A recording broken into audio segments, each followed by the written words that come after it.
Pelaku yang merusak rumah si nenek di Jawa Timur ditangkap Polda Jatim. Terima kasih kepada Bapak Kabareskrim Mabes Polri. Pengacara kondang Hotman Paris menyampaikan ucapan terima kasih kepada Polda Jawa Timur atas penangkapan Samuel yang diduga menjadi pelaku utama perobohan rumah nenek Elina di kota Surabaya, Jawa Timur. Samuel dan rekannya yakni Yasin berhasil diamankan tim penyidik Polda Jawa Timur pada Senin 29 Desember 2025.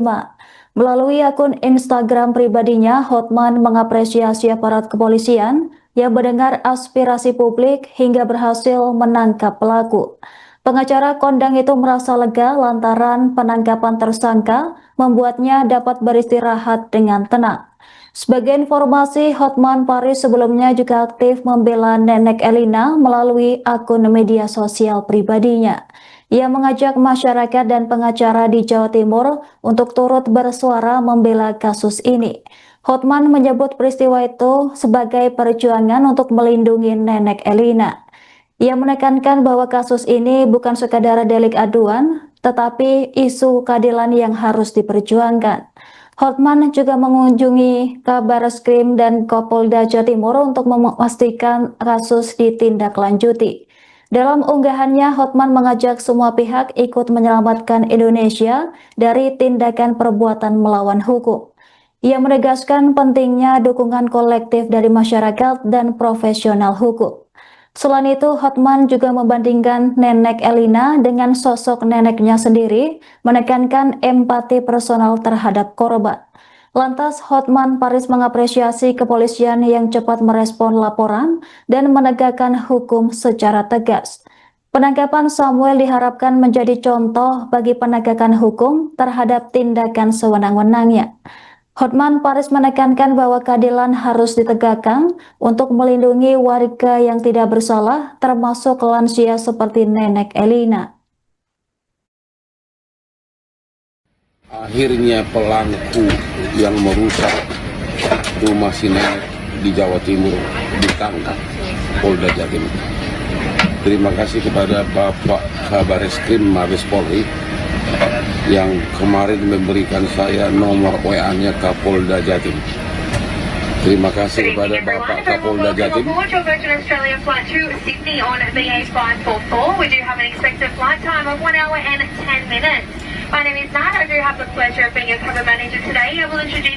kasih kepada Bapak Kapolda Jatim yang telah mendengar inspirasi rakyat. Ini bawel banget ini. Terima kasih kepada Bapak Kapolda Jatim terima kasih kepada Bapak Kapolda Jatim yang telah mendengarkan inspirasi rakyat. Salam hormat Kapolda Jatim. Terima kasih kepada seluruh netizen yang bersatu membela keadilan. Saya sekarang sudah bisa istirahat dengan tenang dalam penerbangan dari Gold Coast menuju Sydney, Australia.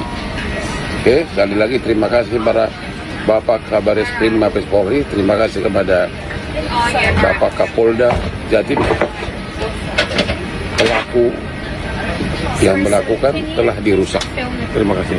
Kemudian kami juga gelar perkara menetapkan tersangka terhadap 2 orang, yaitu SHK dan MY. Polda Jawa Timur berhasil menangkap MY alias Muhammad Yasin, tersangka kasus kekerasan dan pengusiran paksa seorang nenek berusia 80 tahun yakni Elina di kota Surabaya pada Senin 29 Desember sore. Yasin merupakan anggota ormas sebelumnya sempat menjadi buronan polisi dan kini berhasil diamankan di Polsek Monokromo.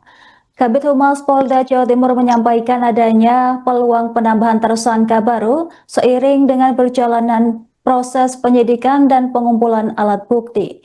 Informasi selengkapnya akan dilaporkan langsung oleh jurnalis Tribun Jatim, rekan Luhur Pambudi. Silahkan laporan Anda. Oke, baik Anggra. Jadi pihak Polda Jawa Timur dari unit 2 Subdit 4 Renakta di Treskrim Polda Jawa Timur tidak mengeluarkan hasil gelar perkara yang dilakukan pada beberapa hari yang lalu yang ternyata atas penyelidikan dan penyidikan yang dilakukan oleh pihak mereka mengerucut pada 2 orang yang akhirnya ditetapkan sebagai tersangka atas dugaan pengeroyokan terhadap nenek Elina, yakni bernama Samuel dan M. Yasin. Jadi keduanya ini akhirnya ditetapkan sebagai tersangka pada beberapa hari yang lalu. Kemudian pada hari Senin kemarin sudah dilakukan upaya untuk dipanggil pemeriksaan dalam rangka penyidikan dengan status sebagai tersangka, dan akhirnya dilakukan penangkapan. Untuk Samuel dilakukan penangkapan pada pagi hari, kemudian untuk Yasin diamankan pada sore harinya. Keduanya sudah menjalani serangkaian tahapan pemeriksaan dan dilakukan penahanan. Sebagaimana yang disampaikan oleh Direktur Ditreskrim Polda Jawa Timur, yakni Kombes Pol Widiatmoko, mereka akan menjalani pemeriksaan sebagai tersangka untuk proses penyidikan lanjutan. Dan setelah dilakukan pemeriksaan tersebut untuk penyusunan BAP, manakala sudah rampung, mereka akan dilakukan pemeriksaan kesehatan untuk dilakukan penahanan di ruang tahanan Direktorat Tahanan dan Barang Bukti Mapolda Jawa Timur. Dan kemudian kemarin juga pihak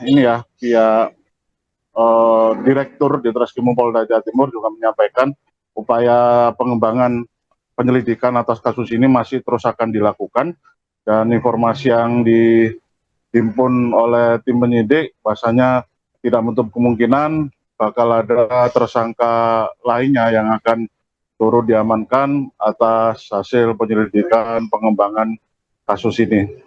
Namun untuk lebih rincinya belum dapat dipastikan oleh pihak penyidik karena memang proses pemeriksaan terhadap sejumlah saksi, mulai dari pihak korban, saksi yang ada di lokasi, kemudian saksi-saksi yang turut terlibat atau melihat kejadian tersebut juga akan dilakukan pemeriksaan.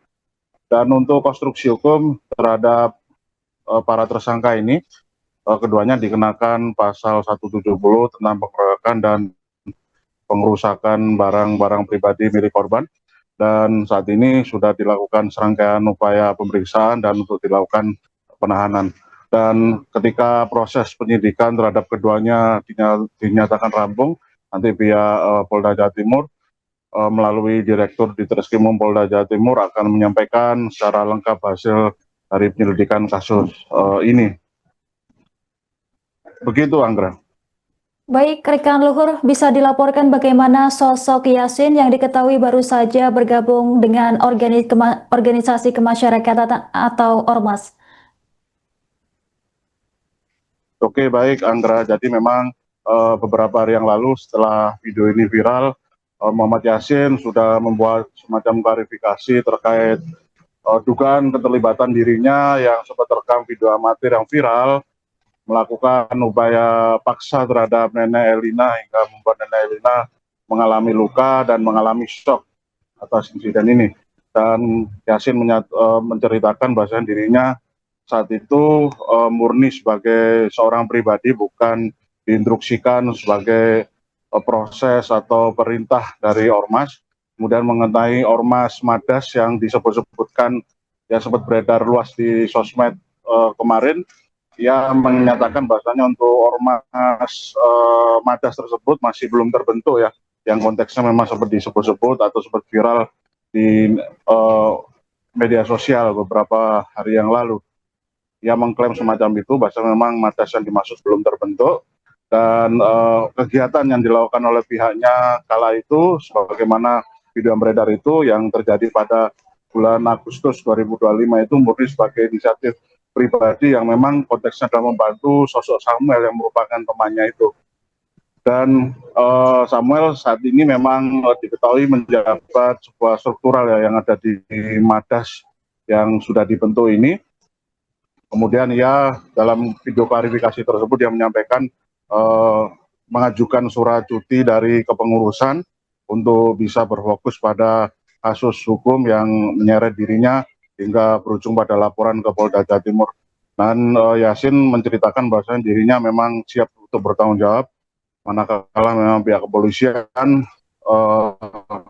sudah memulai serangkaian penyelidikan dan penyidikan atas kasus yang dilaporkan oleh nenek Elina. Dan kemarin juga Yasin didampingi oleh ketua umum ya dari ormas tersebut yang memang menyampaikan semacam permohonan maaf manakala memang terjadi kegaduhan, dan ia kemarin menegaskan bahwasanya dirinya murni hanya membantu temannya itu yang bernama Samuel, dan dirinya tidak terlibat dalam konteks kejadian untuk perobohan bangunan. Jadi M. Yasin mengaku hanya membantu Samuel untuk berkomunikasi pada nenek Elina, kemudian untuk konteks perobohan atau ini ya untuk penguasaan bangunan sampai roboh itu Yasin tidak mengaku tidak terlibat dalam hal itu.